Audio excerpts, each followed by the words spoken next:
ناظرین، آپ دیکھ رہے ہیں ہمارا چینل علم کی بہار اور میں ہوں آپ کا ہوسٹ علی۔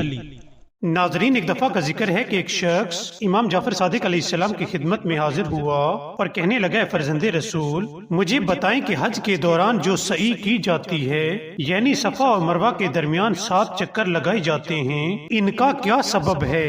آپ اس بارے میں میری رہنمائی فرمائیں۔ ناظرین، تب امام جعفر صادق علیہ السلام اس شخص سے مخاطب ہوئے اور فرمایا، اے بندے خدا، میری بات غور سے سنو۔ حج کے دوران سعی کرنا یعنی صفا اور مروہ کے درمیان 7 چکر لگانا اللہ تعالیٰ کو سب سے زیادہ محبوب ہے، کیونکہ یہ عمل سرکش اور جابر لوگوں کو ذلیل کرتا ہے۔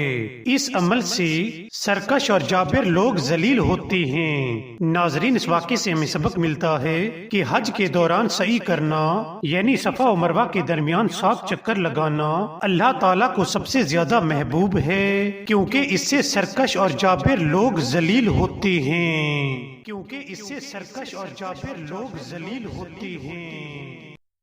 ناظرین، اگر آپ کو ہماری ویڈیو پسند آئی ہو تو سبسکرائب کرنا مت بھولیے گا۔ Thank you.